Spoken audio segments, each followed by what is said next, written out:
है ना, बात समझ रहे हो? रिएक्टेंट का सारा अमाउंट जब 4 ग्राम का लॉस होगा और इसी से आपको। Hello guys, welcome to Horizon Academy. Myself Umesh Yadav. तो देखो, हम स्टोकोमेट्री कर रहे थे, तो मैंने आपको स्टोकोमेट्री बता दी थी और इसके बेसिस पे जो क्वेश्चंस थे वो भी मैंने आपको कराए थे। 12 क्वेश्चंस हमने करे थे और मैंने आपको बताया था कि हम नेक्स्ट क्लास में क्या करने वाले हैं। यहाँ पर हम percentage purity and percentage yield के बारे में डिस्कस करेंगे और इसके बेसिस पे फिर क्वेश्चंस करेंगे। और इसके बाद फिर हम क्या करने वाले हैं, लिमिटिंग एजेंट करने वाले हैं और उसके बेसिस पे क्वेश्चंस करेंगे। लेकिन आज की क्लास में हम सिर्फ percentage purity and percentage yield के बारे में डिस्कस करेंगे और इसके बेसिस पे क्वेश्चंस करेंगे। तो स्टार्ट करते हैं, बात करते हैं percentage purity and percentage yield होता क्या है। तो पहले इसको समझ लेते हैं और फिर उसके बाद क्वेश्चंस यहाँ पर हम क्वेश्चंस के अंदर इसे अप्लाई करेंगे किस तरीके से percentage purity and percentage yield को निकाला जाता है। ठीक है, करते हैं, जरा आ जाओ। तो देखो इधर परसेंटेज प्योरिटी, परसेंटेज प्योरिटी। तो अगर आपको किसी की परसेंटेज प्योरिटी निकालनी है, मतलब आपको एक सैंपल दे रखा है, ठीक है, उस सैंपल के अंदर एक कंपाउंड है और आपको पता है कि इम्प्योरिटी प्रेजेंट होती है। तो अगर आपको कंपाउंड की परसेंटेज प्योरिटी निकालनी है तो आप किस तरीके से निकालोगे? तो भाई उस सैंपल के अंदर कंपाउंड का जितना भी मास प्रेजेंट है, मतलब जो प्योर कंपाउंड है उसका जितना भी मास प्रेजेंट है, आप उसे ऊपर लिखो और फिर उसे डिवाइड करोगे किससे? इम्प्योर सैंपल के मास से। मतलब जो भी आपका सैंपल दे रखा है, जो इम्प्योर सैंपल है जिसमें कंपाउंड प्लस आपकी इम्प्योरिटी भी प्रेजेंट है, तो आप क्या करोगे? इम्प्योरिटी जो इम्प्योर सैंपल का जो मास है उससे डिवाइड करोगे और परसेंटेज निकालना होता है तो आप उसे 100 से मल्टीप्लाई करते हो। ठीक है, तो परसेंटेज प्योरिटी हम कैसे निकालते हैं? Mass of the pure compound, mass of the pure compound upon में mass of the impure sample, impure sample जिसमें आपका कंपाउंड एंड इम्प्योरिटी दोनों ही होता है। पर आपको मालूम है कि इम्प्योरिटी कभी रिएक्शन नहीं करता, कंपाउंड ही तो रिएक्शन करेगा। तो मास of the impure sample, impure sample, अब आपको परसेंटेज निकालना है तो आप इंटू 100 कर देना। बात समझ रहे हो? तो परसेंटेज प्योरिटी अगर आपको निकालनी है तो ये फॉर्मूला आप ध्यान रखो। ठीक है, अब बात करते हैं परसेंटेज यील्ड। परसेंटेज यील्ड देखो जरा, परसेंटेज यील्ड, यील्ड का मतलब क्या होता है? प्रोडक्शन। ठीक है, यील्ड का मतलब क्या होता है? प्रोडक्शन है। ठीक है, और जनरली हम प्रोडक्ट की यील्ड के बारे में ही बात करते हैं, मतलब प्रोडक्ट ही तो आपका रिएक्शन में बनता है, उसी की प्रोडक्शन होती है, तो उसी की परसेंटेज यील्ड के बारे में हम बात करते हैं, मतलब उसी के परसेंटेज प्रोडक्शन के बारे में बात करते हैं। ठीक है, तो देखो परसेंटेज यील्ड होता क्या है, आप इसको एक एग्जाम्पल से समझो। सपोज करो एक फार्मर है जिसके पास 1 बीघा की जमीन है। अब उसने क्या किया है, वो कैलकुलेट कर लिया उसने कि भाई एक जो 1 बीघा जमीन है उससे वो करीब मान लो कि 2 टन की, 2 टन मतलब 1 टन क्या होता है? 1000 किलो होता है, तो 2 टन कितना हो जाएगा? 2000 किलो हो जाएगा। ठीक है, तो उसने कैलकुलेट कर लिया कि वो 1 बीघा की जमीन से 2 टन लगभग इतना धान ऑब्टेन कर लेगा। ठीक है, लेकिन जब वो एक्चुअल में खेती करने गया जब वो एक्चुअल में फार्मिंग करने गया तो फिर वहां पर क्या हुआ कि उसने, देखो पहले तो वो सिर्फ उसने कैलकुलेट करा था कि हाँ उसने लेंथ और ब्रेथ नाप लिया और उसने, ठीक है ना, आइडिया लगा लिया कि मैं इतना इतना यहाँ पे इस तरीके से रोपिंग करूंगा, ठीक है ना, मतलब धान उगाऊंगा तो मुझे 2 टन के करीब धान मिल जाएगा। ठीक है, लेकिन जब वो एक्चुअल में खेती करने गया तो उसने फर्टिलाइजर जो था यूरिया, उसकी क्वालिटी को उसने कंसीडर नहीं किया। ठीक है, या फिर आपकी जो सीड्स की जो क्वालिटी होती है उसको कंसीडर नहीं किया, या फिर ये भी हो सकता है कि वाटर की शॉर्टेज भी हो सकती है भाई, उसकी वजह से भी आपका क्या हो सकता है? क्रॉप की यील्ड पर, क्रॉप की प्रोडक्शन पे इफेक्ट पड़ सकता है। ठीक है ना, उससे क्या होगा कि आपकी क्रॉप की जो प्रोडक्शन होगी वो कम हो जाएगी। ठीक है, तो वाटर शॉर्टेज भी इसने पहले कंसीडर नहीं किया था। और आपको मालूम है कि भाई आपका वेदर कंडीशन भी यहाँ पर अप्लाई होता है, वेदर कंडीशन भी तो एक फैक्टर होता है जिसकी वजह से क्रॉप की प्रोडक्शन क्या हो सकती है? कम होती है। तो ये कुछ फैक्टर्स होते हैं जिसकी वजह से आपका क्रॉप की प्रोडक्शन क्या हो सकती है? कम हो सकती है। उसने पहले कैलकुलेट करके जो मैक्सिमम अमाउंट था वो उसने बता दिया कि मैं यहाँ से 1 बीघा जमीन से इतनी फसल यहाँ से मतलब ले लूंगा, मतलब इसे उतना धान वहां से मिल जाएगा। बात समझ रहे हो? लेकिन एक्चुअली उसको कम ही देखने को मिलता है। तो जब भी हम कोई रिएक्शन करते हैं, क्योंकि हम यहाँ तो रिएक्शन कर रहे हैं, हम यहाँ तो कोई फार्मिंग तो कर नहीं रहे, यहाँ तो हम रिएक्शन करेंगे। रिएक्शन के अंदर आपको पता है कि रिएक्टेंट्स होते हैं और वो रिएक्ट होते हैं तो फिर वो प्रोडक्ट बनाते हैं, तो प्रोडक्ट की ही यील्ड होती है, प्रोडक्ट का ही प्रोडक्शन होता है। अब देखो आइडियली क्या होता है केमिस्ट्री में, हम क्या करते हैं, हम ये मान के चलते हैं कि भाई हमने जितना भी रिएक्टेंट ऐड किया है, जितना भी रिएक्टेंट ऐड किया है तो सारा का सारा रिएक्टेंट क्या होता है, कन्वर्ट हो जाता है प्रोडक्ट में। तो आपको प्रोडक्ट का एक मैक्सिमम अमाउंट देखने को मिलता है, थ्योरेटिकल मैक्सिमम अमाउंट बोलते हैं हम उसे। पर एक्चुअली में जब हम रिएक्शन करते हैं तो आपको मालूम है कि भाई हमारे जो केमिकल्स होते हैं उसमें इम्प्योरिटी होती है, मतलब वो इतने प्योर कंपाउंड्स नहीं होते हैं, ठीक है। या फिर दूसरा आपका जो यहाँ पर जो केमिकल्स यूज करे जाते हैं वो इतने अच्छे स्टैंडर्ड के होते नहीं है, वो बेकार क्वालिटी के होते हैं, ठीक है। तो जब हम एक्चुअल में रिएक्शन करते हैं तो आपका रिएक्शन कंप्लीट नहीं होता है, मतलब रिएक्टेंट आपका सारा का सारा रिएक्टेंट जो है वो आपका प्रोडक्ट में कन्वर्ट नहीं होता है। तो इससे क्या होगा कि आपका प्रोडक्ट की जो यील्ड होगी, प्रोडक्ट का जो प्रोडक्शन होगा वो थ्योरेटिकल मैक्सिमम अमाउंट से कम ही आता है। तो एक्चुअल यील्ड हमेशा थ्योरेटिकल मैक्सिमम अमाउंट से क्या होता है, कम होता है। पर केमिस्ट्री में तो हम आइडियल मान के चलते हैं, हम किसी भी फैक्टर को कंसीडर नहीं करते हैं, ठीक है ना। चाहे हम केमिकल कैसा भी यूज कर ले, हमें उससे कोई मतलब नहीं है। अब यहाँ पे रिएक्टेंट के मॉलिक्यूल्स की इफेक्टिव कॉलिजन्स हो रही है नहीं हो रही है, मुझे इससे कोई मतलब नहीं है। हम तो आइडियली क्या करते हैं कि भाई जितना भी रिएक्टेंट का अमाउंट हमने ऐड कर रखा है हम वो सारा रिएक्ट करवा देते हैं, तो हम उससे प्रोडक्ट का एक मैक्सिमम अमाउंट कैलकुलेट करते हैं, थ्योरेटिकल मैक्सिमम अमाउंट निकालते हैं। लेकिन जब एक्चुअली रिएक्शन होती है तो वहां पर आपका एक्चुअल जो अमाउंट जब निकल के आता है वो थ्योरेटिकल मैक्सिमम अमाउंट से क्या होता है, कम होता है। तो इस तरीके से आप यहाँ पर प्रोडक्ट की परसेंटेज यील्ड बता सकते हो, यहाँ पे आप प्रोडक्ट की परसेंटेज यील्ड बता सकते हो। तो प्रोडक्ट की परसेंटेज यील्ड होती क्या है भाई, जितना भी एक्चुअल अमाउंट उसका प्रोड्यूस हो रहा है, जितना भी उसका एक्चुअल अमाउंट प्रोड्यूस हो रहा है। अब एक्चुअल अमाउंट कितना प्रोड्यूस होगा मुझे नहीं मालूम ना, क्योंकि वो कई फैक्टर्स को कंसीडर करके किया जाता है। भाई केमिकल्स के स्टैंडर्ड को देखा जाता है कि केमिकल्स अच्छी क्वालिटी के हैं या नहीं है, या फिर रिएक्टेंट्स के जो कोलिजन्स होती हैं वो इफेक्टिव हो रही है नहीं हो रही है, ठीक है। तो कई सारे फैक्टर्स होते हैं जो कि यहाँ पर एक इंपॉर्टेंट रोल प्ले करते हैं for the production of product के प्रोडक्शन पे, ठीक है ना, इसका इफेक्ट जरूर पड़ता है।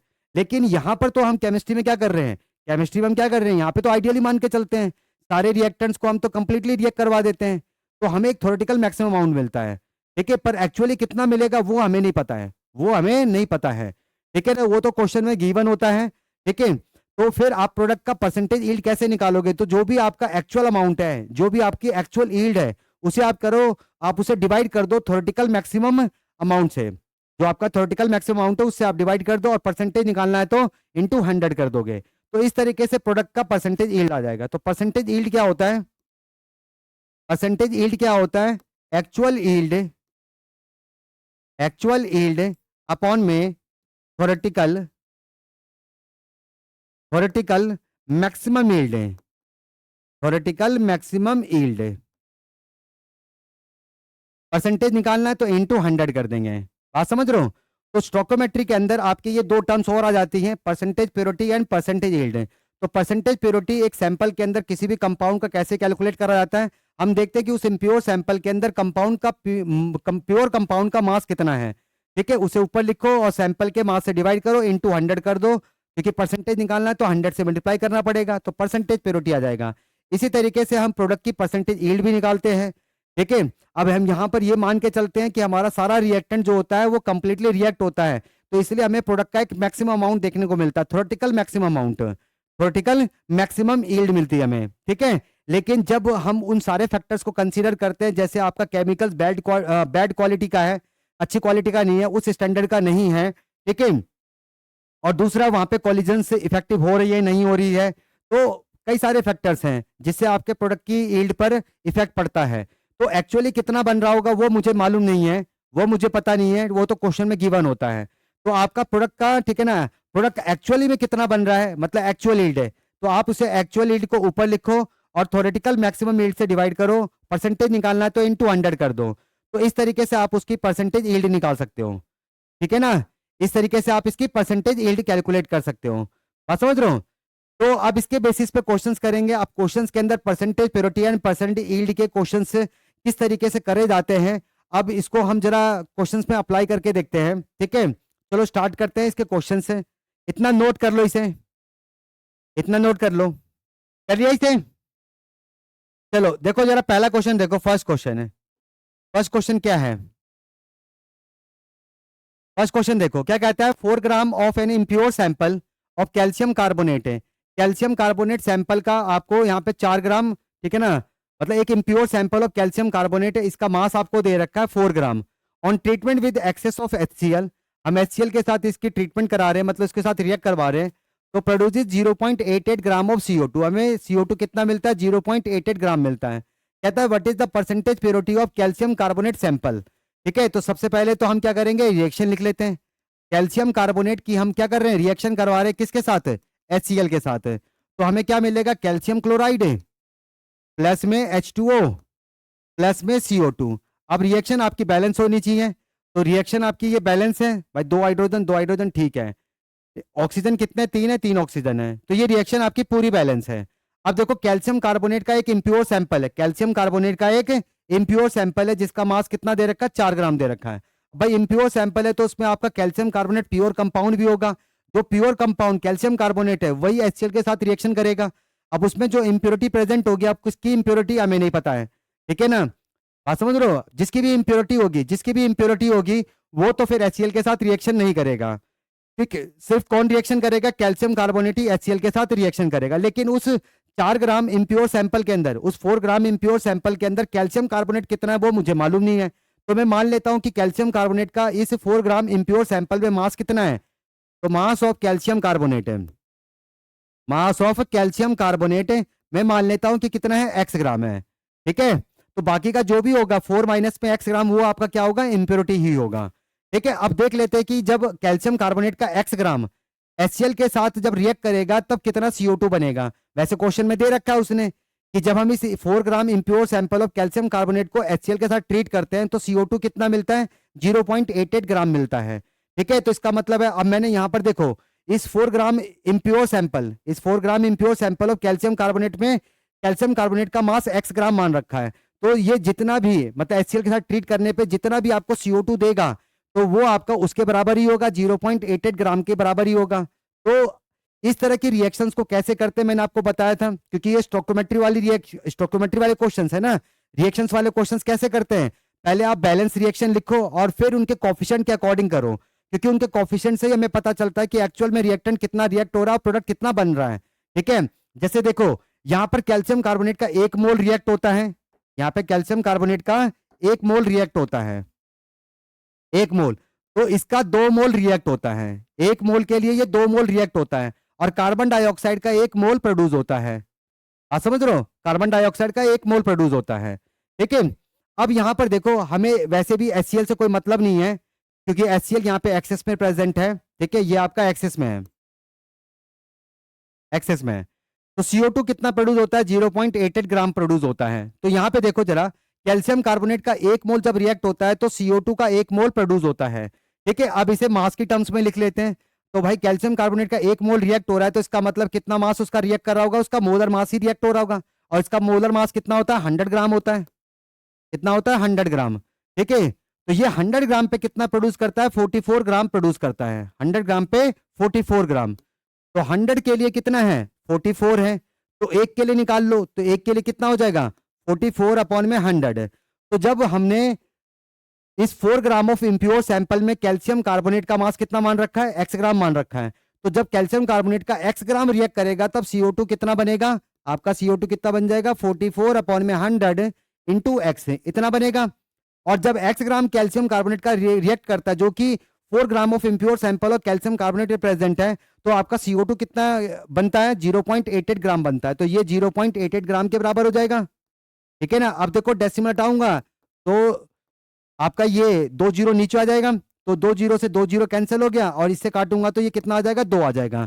तो x की वैल्यू कितनी आ गई है, 2 ग्राम आ गई है। मतलब उस 4 gram impure sample of calcium carbonate में कैल्शियम कार्बोनेट कितना है आपका, 2 ग्राम प्रेजेंट है, 2 ग्राम प्रेजेंट है। तो मुझे मास उसका पता लग गया, कंपाउंड का, प्योर कंपाउंड का मास पता लग गया। अब इसकी परसेंटेज प्योरिटी निकाल लो, तो इसकी परसेंटेज प्योरिटी क्या हो जाएगी, परसेंटेज प्योरिटी, परसेंटेज प्योरिटी क्या हो जाएगी भाई, जितना कंपाउंड का मास प्रेजेंट है 2 ऊपर लिख दो, डिवाइडेड बाय इम्प्योर सैंपल का मास अपॉन में 4 इंटू 100 करूंगा, तो ये कितना आ जाएगा मेरा, 50% आ जाएगा। बात समझ रहे हो, कोई दिक्कत किसी को इसमें, नोट करो फिर नेक्स्ट क्वेश्चन करते हैं। तो आसान से क्वेश्चन होते हैं, अगर आपके स्टोकियोमेट्री के कंसेप्ट क्लियर हैं तो इसमें कोई दिक्कत नहीं होने वाली है। ठीक है ना, इसी तरीके से जब लिमिटिंग रिएजेंट करेंगे, लिमिटिंग रिएजेंट का भी कंसेप्ट आएगा इसमें। अभी तो हम percentage purity and percentage yield के बारे में बात कर रहे हैं। ठीक है ना, नोट करो फिर नेक्स्ट क्वेश्चन करते हैं। अगला क्वेश्चन देखो जरा, नेक्स्ट क्वेश्चन देखो, calculate the amount of calcium oxide है इन केजी, आपको कैल्शियम ऑक्साइड का अमाउंट बताना है that can be produced by heating 200 KG of limestone that is 90% pure calcium carbonate है। मतलब आपको लाइमस्टोन का मास दे रखा है 200 केजी, ठीक है, लाइमस्टोन। अब उसमें कैल्शियम कार्बोनेट भी और कुछ और भी प्रेजेंट होगा, लेकिन उसमें आपका कैल्शियम कार्बोनेट कितना प्रेजेंट है, 90% प्योर ही है, 90% ही प्योर है, ठीक है। तो इसका मतलब मास ऑफ कैल्शियम कार्बोनेट कितना हो जाएगा, मास ऑफ कैल्शियम कार्बोनेट है, ये आपका कितना हो जाएगा भाई। देखो लाइमस्टोन सैंपल का मास कितना दे रखा है, 200 केजी दे रखा है। तो 200 का मैं अगर 90% निकालता हूं तो ये कितना आ जाएगा मेरा, इससे काटूंगा तो ये कितना आ गया, 180 ग्राम आ गया, ठीक है ना। वो केजी में तो केजी में ही लिख देते हैं इसको, तो ये कितना आ जाएगा, 180 केजी आ जाएगा। आप समझ रहे हो। तो मतलब 200 केजी में, 200 केजी के अंदर आपका कैल्शियम कार्बोनेट का मास कितना प्रेजेंट है, 180 केजी प्रेजेंट है। मतलब 20 केजी आपका यहाँ पे कोई इंप्योरिटी ही प्रेजेंट होगा, ठीक है ना, कोई इंप्योरिटी ही प्रेजेंट होगा, ठीक है। अब इससे क्या करना है, आपको कैल्शियम ऑक्साइड का मास बताना है, तो कोई दिक्कत नहीं है भाई। लाइमस्टोन को, मतलब इसको कैल्शियम कार्बोनेट को आप डिकम्पोज करो। जैसे ही आप इसको डिकम्पोज करोगे, तो मैंने बताया था डिकम्पोजिशन रिएक्शन में क्या होता है कि आपका एक रिएक्टेंट नंबर ऑफ प्रोडक्ट्स में कन्वर्ट होता है, तो ये डिकम्पोज कर जाएगा इसमें कैल्शियम ऑक्साइड में, और प्लस में कार्बन डाइऑक्साइड है। कार्बन डाइऑक्साइड से कोई मतलब नहीं है, वो कैल्शियम ऑक्साइड के बारे में पूछ रहा है, रिएक्शन पूरी बैलेंस है। अब यहाँ पे देखो जरा, यहाँ क्या लिखोगे, इसका 1 मोल रिएक्ट हो रहा है, इसका 1 मोल बन रहा है, ठीक है, इसका भी 1 मोल बन रहा है। ऐसे तो हमें इससे कोई मतलब नहीं है ना हमें, ठीक है ना। इसका पूछ रहा है CO2 का तो पूछा ही नहीं उसने, कैल्शियम ऑक्साइड का पूछा। अब मास के टर्म्स में लिखो, जब 1 मोल रिएक्ट हो रहा है तो कितना मास इसका रिएक्ट होगा, इसका मोलर मास ही रिएक्ट होगा 100 ग्राम, ठीक है। और इसका कितना बनेगा, 56 ग्राम बनेगा, ठीक है। बात समझ रहे हो? तो 100 पे, 100 ग्राम पे आपका ये कितना बनता है, 56 बनता है। अब देखो दोनों ग्राम में है, जबकि यहाँ पे वैल्यू क्या है, जबकि यहाँ पे वैल्यू क्या है, केजी में है। मतलब यहाँ पे आपकी जो वैल्यू है 180, ये आपके केजी में है। तो देखो इधर, जब आप इसे केजी में कन्वर्ट करोगे, जब आप इसे केजी में कन्वर्ट करोगे, तो दोनों जगह 1000 से डिवाइड होगा और कैंसिल हो जाएगा, ठीक है। तो वही तो आ गया आपका, 100 से 56 है, तो मैंने वही लिखा 100 से 56 है, तो ये केजी में ही चल रहा है, ठीक है ना भाई। वैसे दे रखा ग्राम में दे रखा है, लेकिन अगर आप ग्राम को केजी में कन्वर्ट करोगे तो दोनों जगह आपका 1000 से डिवाइड होगा और 1000 फिर कैंसिल हो जाएगा, तो 100 पे 56 ही तो मिलेगा। तो 100 पे कितना मिल रहा है, 56 मिल रहा है। 100 पे कितना मिल रहा है, 56 है। तो एक पे कितना मिलेगा, 56 अपॉन में 100 मिलेगा। अब बताओ कि 180 केजी पे कितना मिलेगा, तो मल्टीप्लाई कर दो, तो 56 अपॉन में 100 इंटू 180, ठीक है। एक जीरो से एक जीरो कैंसिल हो गया, बाकी का इसे सॉल्व कर लेते हैं। तो ये कितना आ जाएगा, 56 इंटू 18 है, तो ये कितना आ गया मेरा, 100.8 केजी। कितना आ गया, 100.8 केजी। तो कैल्शियम ऑक्साइड का जो अमाउंट होगा केजी में, वो कितना होगा, 100.8 केजी आ जाएगा।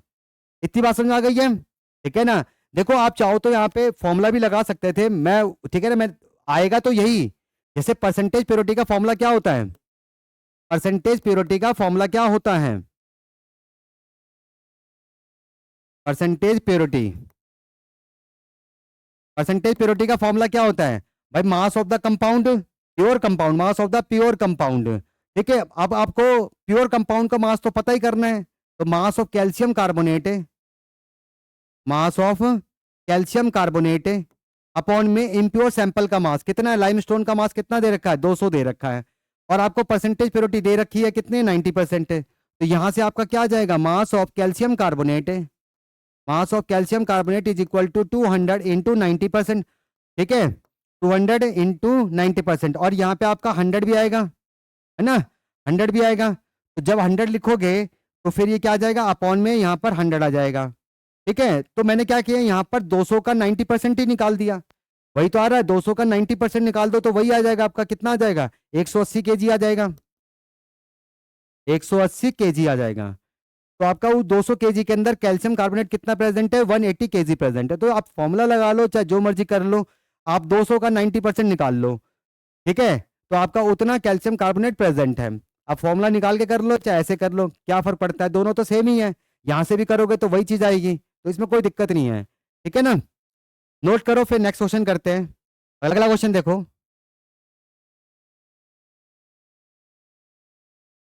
देखो इस क्वेश्चन में क्या कहता है, 3.25 gram of impure zinc metal was oxidized to calculate was oxidised, ठीक है, मतलब ऑक्सीडाइज कर रहे हैं। तो calculate percentage purity according to the following reaction है, तो यहाँ पे मुझे परसेंटेज प्योरिटी निकालनी है।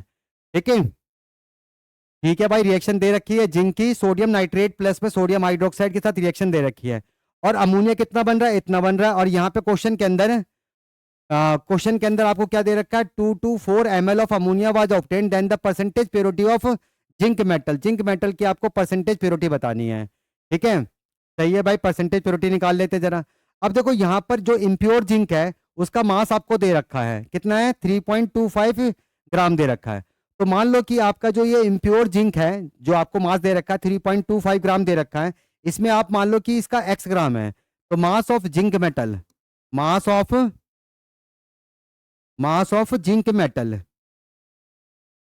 कितना है, मान लो x ग्राम है, तो बाकी का जो बचा होगा 3.25 माइनस में x, वो आपकी इम्प्योरिटी ही होगी। और इम्प्योरिटी तो कभी रिएक्शन नहीं करती है, जिंक ही आपका ये रिएक्शन करेगा, अमोनिया बनाएगा, कोई दिक्कत नहीं है। ठीक है, सबसे पहले तो रिएक्शन देख लेते जरा। तो 4 जिंक के मतलब 4 मोल्स इसके यहाँ पे रिएक्ट होते हैं, सोडियम नाइट्रेट प्लस में 7 sodium hydroxide gives to 4Na2 ZnO2 plus में अमोनिया प्लस में H2O। ठीक है ना भाई, इधर देखो जरा। तो यहां पर क्या हो रहा है कि इसका 4 मोल्स इसके रिएक्ट हो रहे हैं। कितने मोल्स रिएक्ट हो रहे हैं, 4 मोल्स इसके रिएक्ट हो रहे हैं, 4 मोल्स इसके रिएक्ट हो रहे हैं। 4 मोल्स ये रिएक्ट करता है तो ये कितने मोल प्रोड्यूस करता है, 1 मोल प्रोड्यूस करता है। और हमें पता है कि अमोनिया जो होता है वो गैसियस स्टेट में होता है, तो आप इसका वॉल्यूम भी यूज कर सकते हो। तो 1 मोल के कोरस्पॉन्डिंग वॉल्यूम कितना होता है एट एसटीपी कंडीशन पर, एट एसटीपी कंडीशन पर कितना होता है, 22.4 लीटर्स होता है। कितना होता है, 22.4 लीटर्स होता है 1 मोल के कोरस्पॉन्डिंग एसटीपी की कंडीशन पे। ठीक है, तो इसको मास के टर्म्स में लिख लो। अब 4 मोल्स रिएक्ट कर रहे हैं तो इसका मास कितना रिएक्ट हो रहा होगा, तो 1 मोल का मास कितना होता है इसका एटॉमिक मास, और इसका एटॉमिक मास कितना होता है 65 होता है।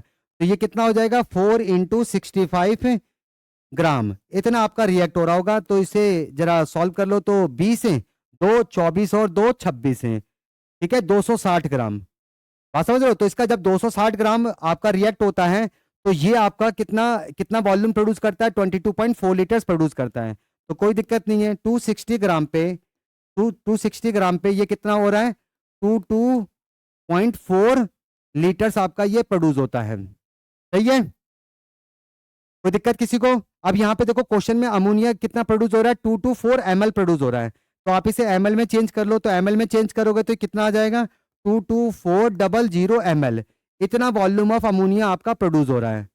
ठीक है, तो 1 ग्राम पे कितना हो जाएगा, 1 ग्राम पे एक के लिए कितना हो जाएगा, 22400 अपॉन में 260 हो जाएगा। और जब जिंक का एक्स जो कि हमने इम्प्योर सैंपल में जिंक का मास मान रखा है कितना है, x ग्राम है, तो जब इसका x ग्राम रिएक्ट होगा तब कितना होगा, तो 22400 अपॉन में 260 इंटू एक्स है। ठीक है, और जब इसका x ग्राम रिएक्ट होता है तो अमोनिया का कितना वॉल्यूम प्रोड्यूस होता है, क्वेश्चन में गिवन है ये रहा। तो ये किसके बराबर हो जाएगा, 224 के बराबर हो जाएगा। अब इसे काटूंगा तो ये कट गया तो 100 बच गया आपका। ठीक है, तो x इज इक्वल टू कितना आ गया, x is equal to 260 upon में 100, एक जीरो से एक जीरो काट दो तो ये आ जाएगा 2.6 ग्राम। कितना आ गया आपका, x की वैल्यू कितनी आ रही है, 2.6 ग्राम। मतलब उस इम्प्योर जिंक मेटल के अंदर आपका जिंक कितना प्रेजेंट है, जिंक कितना प्रेजेंट है, ये आपका 2.6 ग्राम प्रेजेंट है। अब आप इसकी परसेंटेज प्योरिटी बता सकते हो, तो इसकी परसेंटेज प्योरिटी क्या हो जाएगी, इसकी परसेंटेज प्योरिटी क्या हो जाएगी भाई, जितना मास प्रेजेंट है उसे ऊपर लिखो, डिवाइडेड बाय सैंपल का मास 3.25। अब परसेंटेज निकालना है तो इंटू 100 कर दूंगा। अब इसे आप सॉल्व कर लो जरा, तो इसे सॉल्व करेंगे तो ये कितना हो जाएगा आपका 260 हो जाएगा। तो 260 डिवाइडेड बाय 3.25 है, तो ये डिवाइड करूंगा तो कितना आ जाएगा मेरा 80 आ जाएगा। ठीक है, 80% आ जाएगा। तो इसकी परसेंटेज प्योरिटी क्या आ रही है, 80% आ रही है। तो आपका कौन सा ऑप्शन सही है, सी ऑप्शन आपका करेक्ट है, सी ऑप्शन आपका करेक्ट है। सबको समझ में आ गया, नोट करो, फिर नेक्स्ट क्वेश्चन करते हैं। बस इस क्वेश्चन में आपको यहाँ पे एसटीपी देना चाहिए था। ठीक है ना, दिया नहीं है, लिख लेना एट STP, ठीक है ना, STP देना चाहिए, तभी तो हम ये यूज करेंगे, क्योंकि ये जो वॉल्यूम होता है वो STP की कंडीशन पे ही होता है। तो STP कंडीशन पे किसी भी गैस का एक मोल कितना वॉल्यूम ऑक्यूपाई करता है, 22.4 लीटर्स वॉल्यूम ऑक्यूपाई करता है। ठीक है, नोट करो फटाफट, फिर नेक्स्ट क्वेश्चन करते हैं। देखो क्वेश्चन में क्या कहता है, क्वेश्चन में क्या कह रहा है, a sample of calcium carbonate is 80% pure, 80% pure है, 25 gram of this sample is treated with excess of HCl। मतलब हम क्या कर रहे हैं, इस सैंपल का 25 ग्राम ट्रीट कर रहे हैं, रिएक्ट करवा रहे हैं HCl के साथ, then calculate the volume of CO2 obtained at 1 atm and 273 kelvin. अब ये क्या है, STP की कंडीशन है, STP की कंडीशन पे आपसे पूछ रहा है कि भाई CO2 का कितना वॉल्यूम प्रोड्यूस होगा। ठीक है, कोई दिक्कत नहीं है। अब यहाँ पर देखो जरा, भाई कैल्शियम कार्बोनेट की जो प्योरिटी है वो 80% की है, और सैंपल का मास कितना दे रखा है हमें, 25 ग्राम दे रखा है। तो यहां से आप कैल्शियम कार्बोनेट का मास पता कर लो। तो मास ऑफ कैल्शियम कार्बोनेट है कितना हो जाएगा, 25 का 80% निकाल लो, 25 का 80% निकाल लो, तो ये कितना हो जाएगा, ये कट जाएगा आपका, और 25 को अगर 8 से मल्टीप्लाई करूंगा तो ये कितना आ जाता है मेरा, भाई 40 हो गया, 4 16 और 4 कितने होते हैं, 20 है, 200 अपॉन में 10, यानी कि ये आपका कितना आ गया,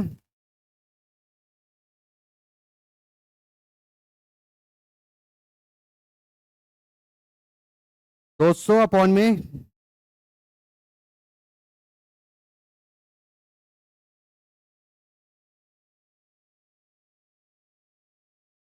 200 अपॉन में 10, तो ये कितना आ जाएगा आपका, 20 ग्राम आ जाएगा। कितना आ गया, 20 ग्राम।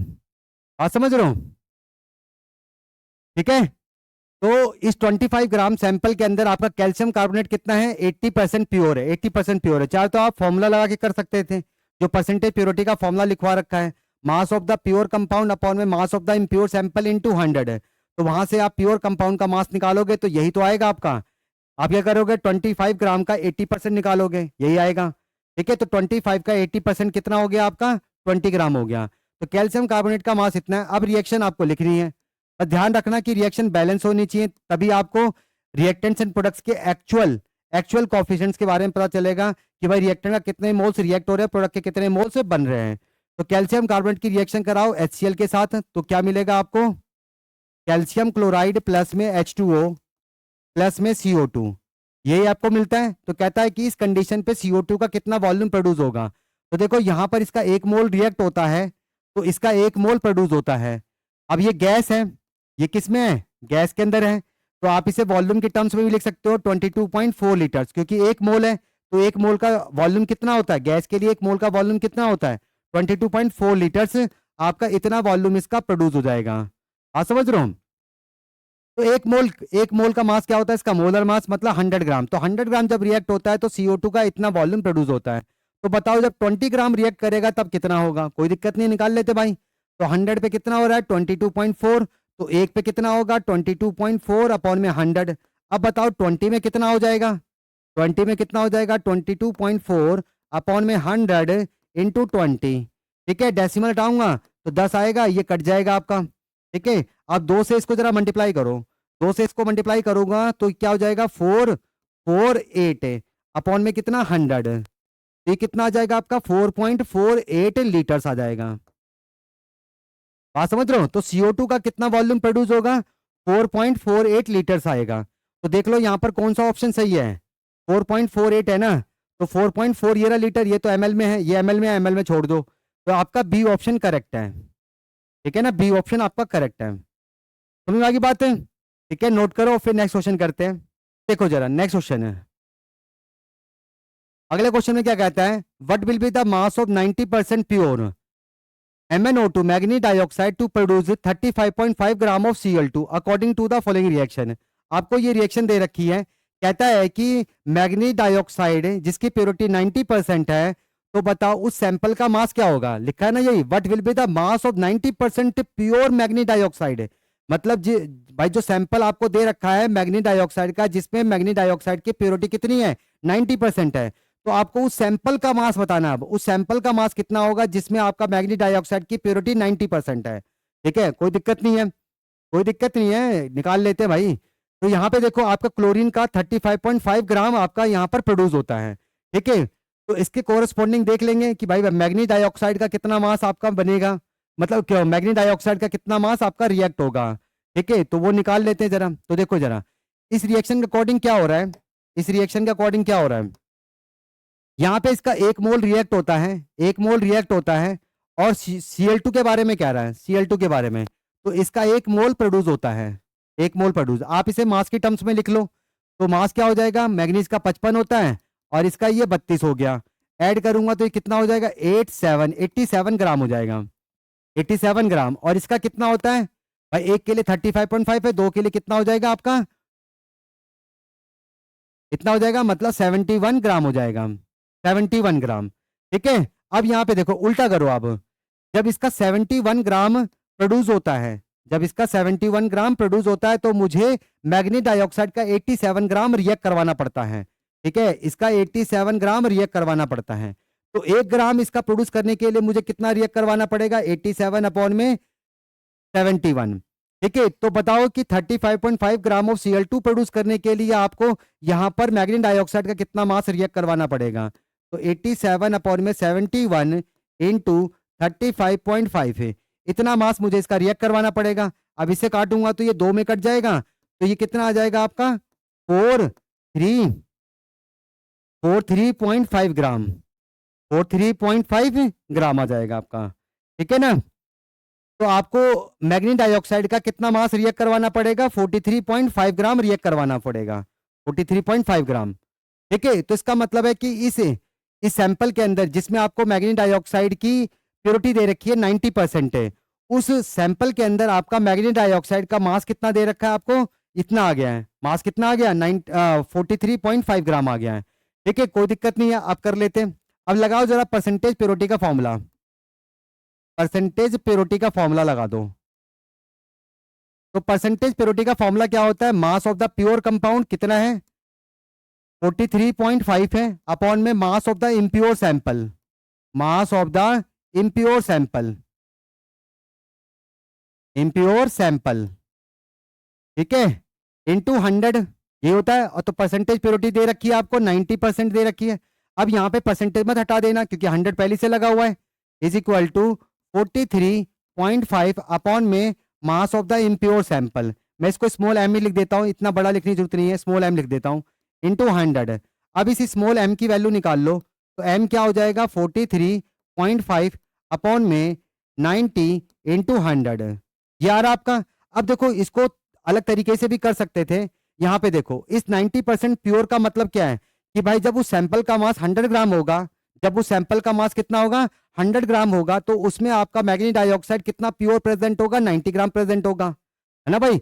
जब उस सैंपल का मास 100 ग्राम होगा तो फिर उसमें आपका मैग्नीज डाइऑक्साइड का प्योर मैग्नीज डाइऑक्साइड का मास कितना होगा 90 ग्राम होगा। तो यहाँ पे देखो जरा 90 ग्राम, 90 ग्राम आपका मैग्नीज डाइऑक्साइड प्रेजेंट होता है किसमें, 100 ग्राम ऑफ द आपके सैंपल में, 100 ग्राम ऑफ द सैंपल में, ठीक है।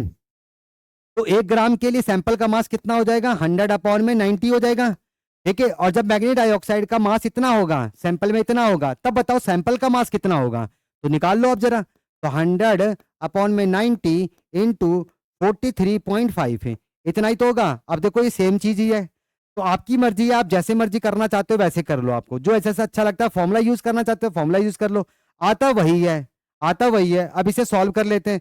देखो एक जीरो से एक जीरो तो कैंसिल हो जाएगा। अब 9 को जरा इसे डिवाइड करते हैं, अगर डेसिमल हटाऊंगा तो वो भी कैंसिल हो जाएगा, ठीक है, ये भी कैंसिल हो गया। तो 9 को डिवाइड कर दो 435 को, 435 डिवाइडेड बाई 9 है, तो ये कितना आ जाएगा आपका, ये आ रहा है 48.33, मतलब उस सैंपल का मास कितना होगा 48.33 ग्राम होगा।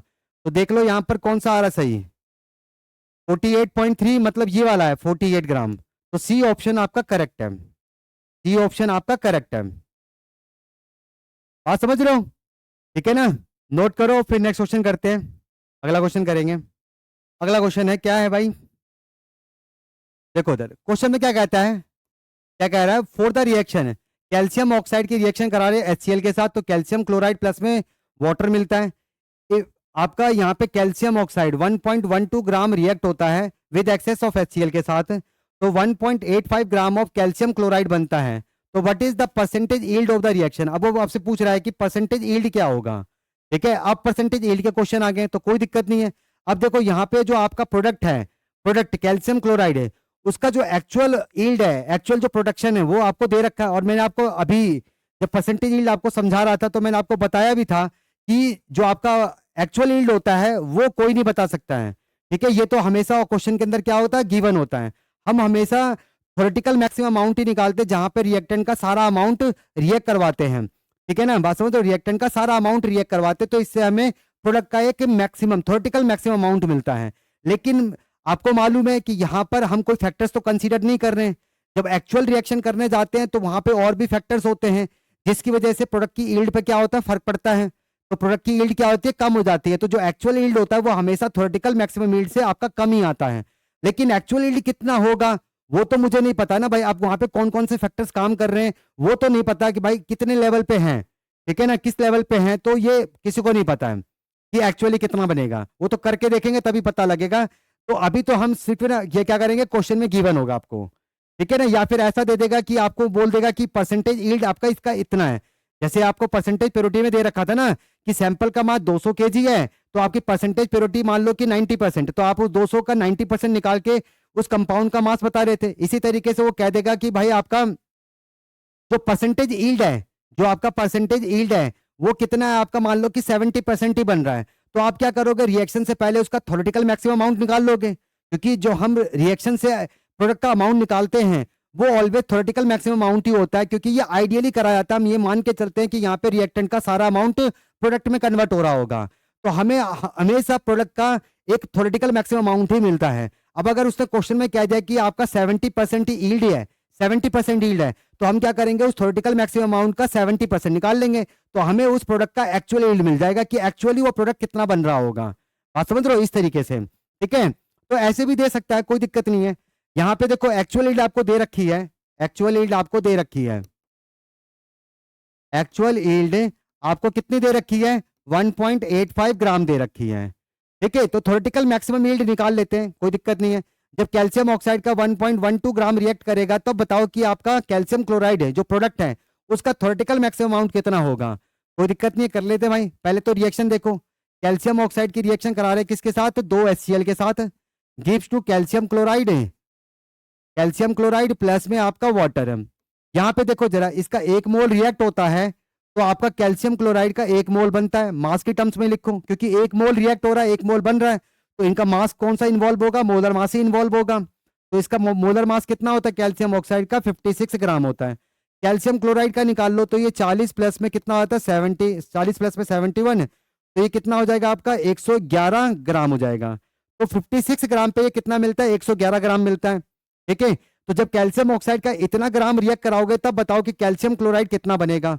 तो 56 पे आपका ये मिल रहा है 11 ग्राम। ठीक है ना, तो 1 ग्राम पे कितना मिलेगा, 111 अपॉन में 56, और इतने ग्राम पे कितना मिलेगा तो निकाल लो, 111 अपॉन में 56 इंटू 1.12 ग्राम, इतना आपको कैल्शियम क्लोराइड मिल जाएगा, मतलब थ्योरेटिकल मैक्सिमम अमाउंट मिलेगा। अब जरा इसको सॉल्व कर लेते हैं, तो सॉल्व कर लेते हैं, 111 इंटू 1.12 डिवाइडेड बाय 56 है, तो ये कितना आ गया मेरा, ये आ गया 2.22 ग्राम आ गया। कितना आ गया, 2.22 ग्राम आ गया। तो जो आपका थ्योरेटिकल मैक्सिमम यील्ड है, थ्योरेटिकल मैक्सिमम यील्ड है, ये आपका कौन सा अमाउंट है, ये आपका प्रोडक्ट का थ्योरेटिकल मैक्सिमम अमाउंट है, theoretical maximum amount, theoretical maximum amount है ये आपका। ठीक है ना, थ्योरेटिकल मैक्सिमम यील्ड आपका यहां से निकल गया, क्योंकि थ्योरेटिकल मैक्सिमम यील्ड हम निकाल सकते हैं, क्वेश्चन में हम यही निकालते हैं। ठीक है ना, जब भी हम रिएक्शन करते हैं यहाँ पर आइडियली लेके चलते हैं कि सारा रिएक्टेंट आपका रिएक्ट हो रहा होगा तो प्रोडक्ट का थ्योरेटिकल मैक्सिमम अमाउंट ही आता है, थ्योरेटिकल मैक्सिमम यील्ड ही आता है। ठीक है, अब आप इसकी परसेंटेज यील्ड की परसेंटेज यील्ड निकाल सकते हो। तो परसेंटेज यील्ड क्या हो जाएगा, परसेंटेज यील्ड क्या हो जाएगा, एक्चुअल यील्ड कितना है 1.85 है, और थ्योरेटिकल मैक्सिमम यील्ड कितना आ रहा है 2.22। अब यहाँ पे खुद देख लो, जो थ्योरेटिकल मैक्सिमम यील्ड है वो ये रहा 2.22, और एक्चुअल यील्ड आपको कम ही देखने को मिलेगा, क्योंकि वहां पे भाई और भी फैक्टर्स होते हैं ना जिसकी वजह से प्रोडक्ट के प्रोडक्शन पे क्या होता है, इफेक्ट पड़ता है, उसकी कंसंट्रेशन यानी कि उसका जो अमाउंट होता है वो आपका डिक्रीज कर जाता है, ठीक है ना, उसका अमाउंट डिक्रीज कर जाता है। आप इसकी परसेंटेज निकालनी है तो इंटू 100 कर दो।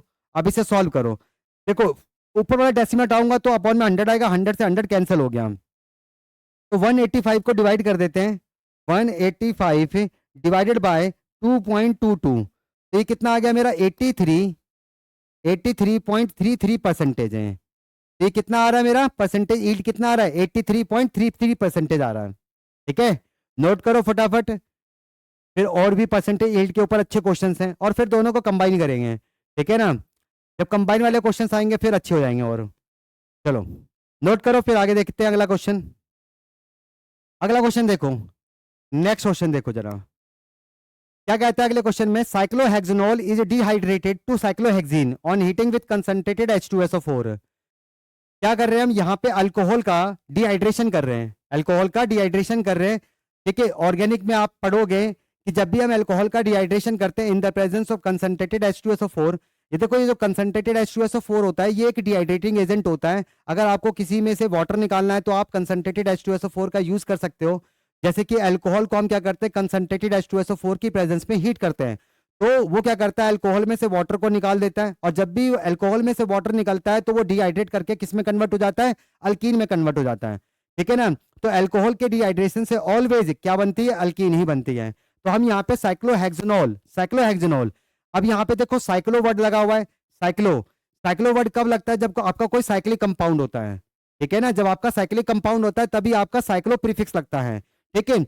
अब यहाँ पर देखो कितने कार्बन होंगे भाई, कितने कार्बन की रिंग होगी, तो वो आप देखो यहाँ पर आगे आपको दिख जाएगा, जो वर्ड रूट है इसका, जो इसका वर्ड रूट है वो क्या आपका हेक्स है, मतलब 6 कार्बन की रिंग है, तो 6 कार्बन की रिंग बना दो, साइक्लिक कंपाउंड,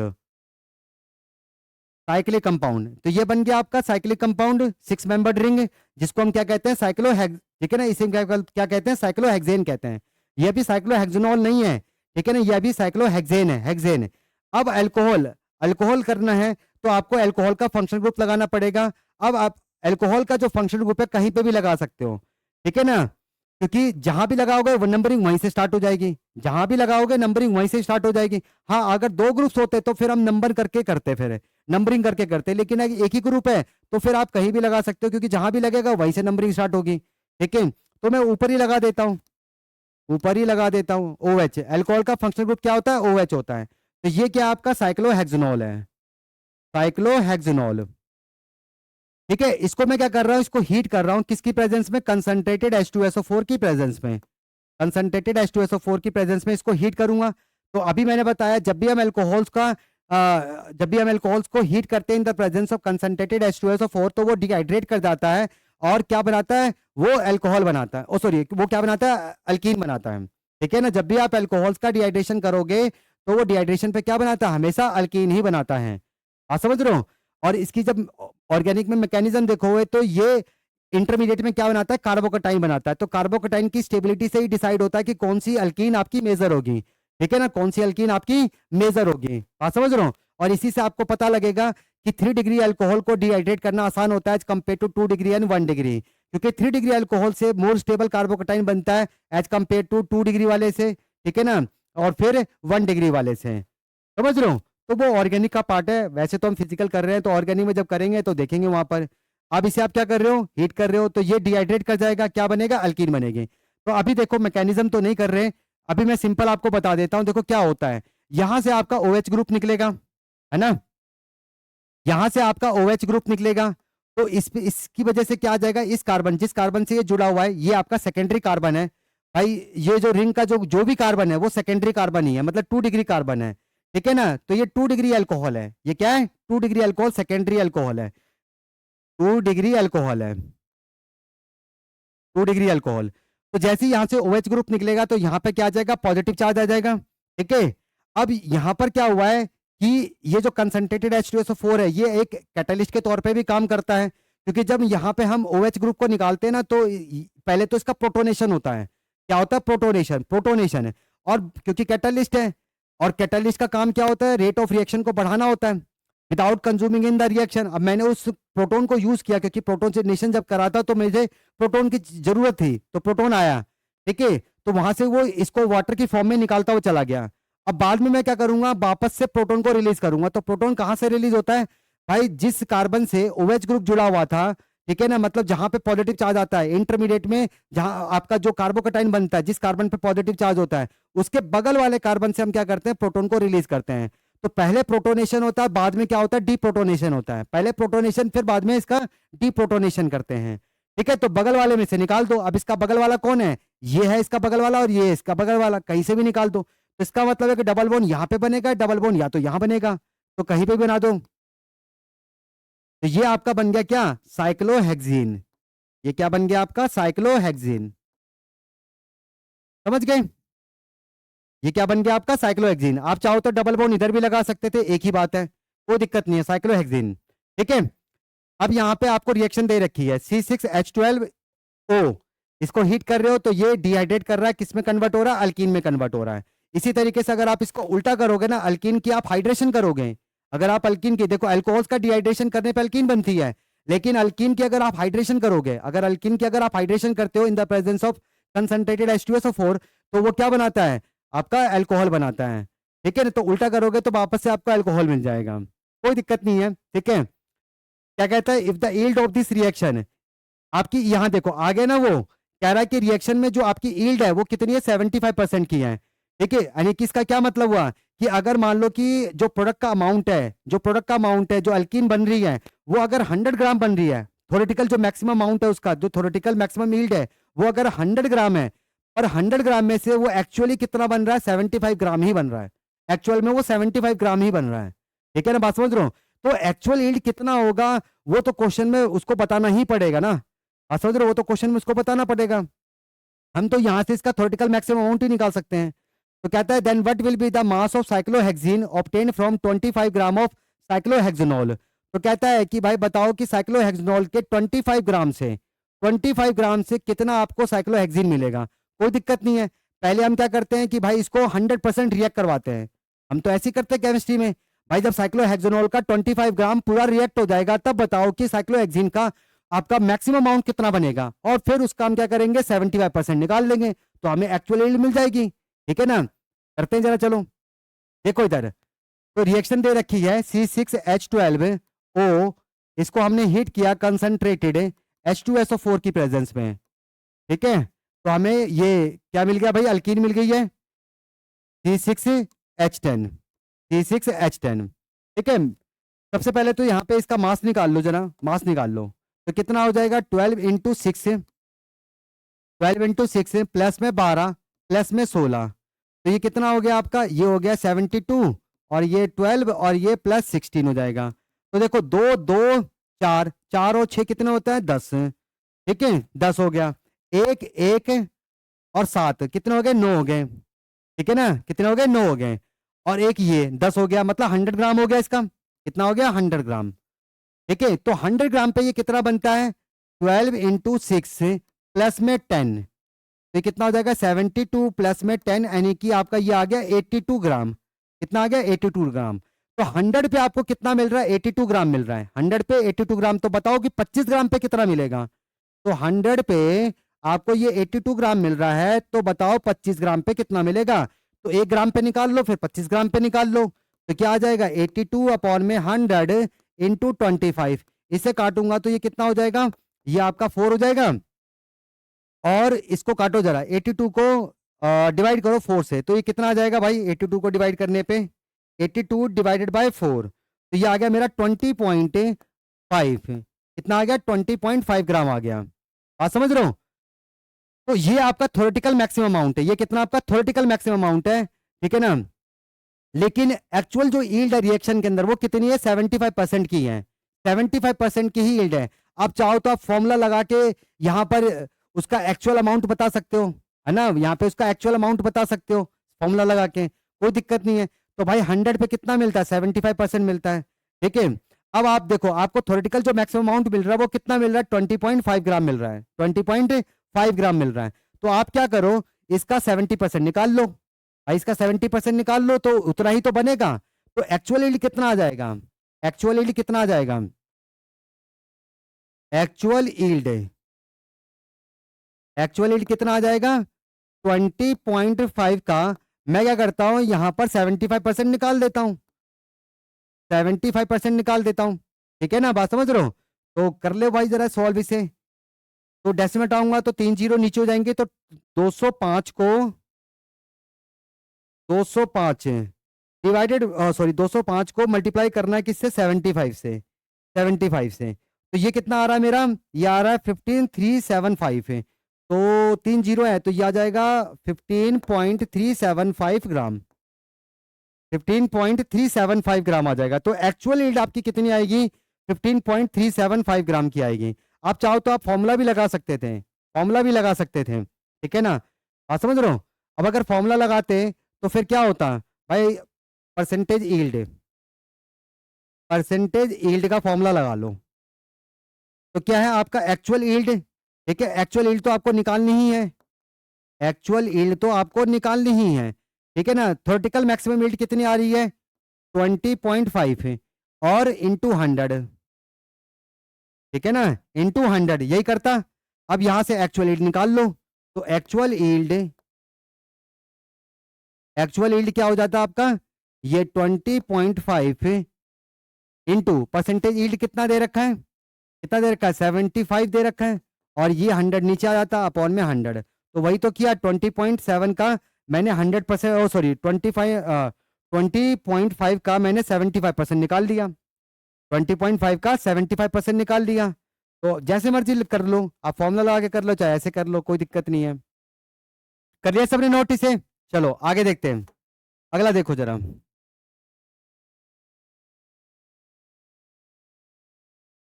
आगे देखो, नेक्स्ट क्वेश्चन है, इसके ऑप्शंस दे रखे थे क्या, एक मिनट दो जरा।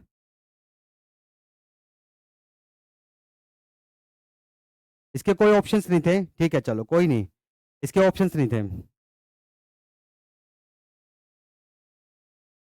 चलो देखो ये वाला क्वेश्चन देखो जरा, द परसेंटेज लॉस, अब ये परसेंटेज लॉस का क्वेश्चन आ गया, percentage loss in weight after complete decomposition of a pure sample of potassium chlorate है। भाई देखो पोटेशियम क्लोरेट को आप क्या कर रहे हो, यहाँ पे हीट कर रहे हो, तो इसमें से ऑक्सीजन गैस निकल जाती है। तो भाई जब ऑक्सीजन गैस निकलेगी तो इसके वेट में कोई ना कोई लॉस तो होगा ही होगा, है ना भाई, वेट में लॉस होगा, तो वही आपका परसेंटेज लॉस है। तो आपसे क्या पूछ रहा है कि भाई परसेंटेज लॉस बताओ कितना होगा। ठीक है, कोई दिक्कत नहीं है, यहाँ पे ना कोई अमाउंट दे रखा है, कुछ नहीं दे रखा है, तो हम क्या करेंगे, रिएक्शन के अकॉर्डिंग ही कर लेंगे। वैसे भी हम उसी के अकॉर्डिंग ही करते हैं, फिर अब जो क्वेश्चन में डेटा दे रखा होता है उसके बेसिस पे करते हैं। पर यहाँ पे क्वेश्चन के अंदर कोई डेटा ही नहीं दे रखा है, हम क्या करेंगे कि यहाँ पर इसके रिएक्शंस के बेसिस पे ही कर देंगे। ठीक है, तो देखो यहाँ पे सबसे पहले तो देखो कि यहाँ पे रिएक्शन में इसके देखो 2 मोल्स रिएक्ट करते हैं, इसके 2 मोल्स रिएक्ट करते हैं, तो इसका कितना बनता है, 2 मोल बनता है, इसका 2 मोल बनता है। ठीक है, ये आपका निकल रहा है, 3 मोल्स इसके निकल जाते हैं। ठीक है, अब वेट की टर्म्स में ले लेते हैं, वेट की टर्म्स में देखो जरा, 2 मोल का मास क्या हो जाएगा इसका, 2 मोल का मास क्या होगा, पहले मोलर मास निकालो जरा कितना हो जाएगा। पोटेशियम का 39 होता है, क्लोरीन का 35.5 होता है, ऑक्सीजन का 16 है, तो 3 है तो 48 है, तो ये कितना हो जाएगा 0.5 है।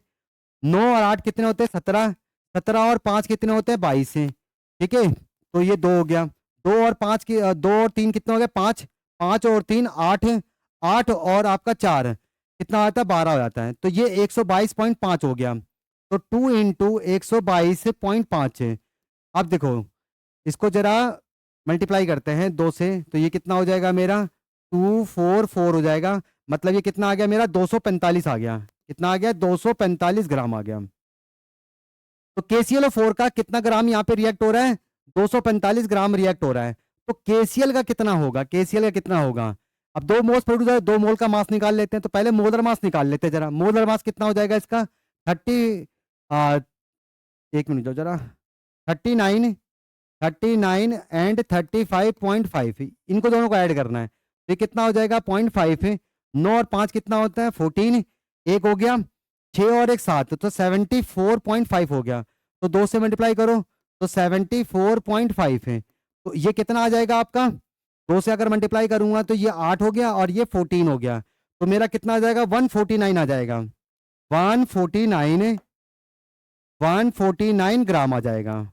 आप समझ रहे हो, मतलब KClO3 पोटेशियम क्लोरेट का जब 245 ग्राम रिएक्ट होता है तो इसका कितना आता है 149 ग्राम आता है। तो कितने मास का लॉस हो गया? तो loss in mass, mass of, ठीक है ना, लॉस इन मास है, लॉस इन मास। तो इसके मास में कितना लॉस आया? इसके मास में कितना लॉस आया? आप चाहो तो यहां से भी कर सकते थे, जैसे अगर आप यहां से करते हो, इधर से कर लो। 3 मोल का मास क्या हो जाएगा? 3 × 32, तो ये कितना हो जाएगा आपका 6, सॉरी ये कितना हो जाएगा 9 6 हो जाएगा। मतलब 96 ग्राम इतने मास का लॉस हो रहा है, इतने ग्राम मास का लॉस हो रहा है। आप चाहो तो यहां से भी निकाल सकते हो।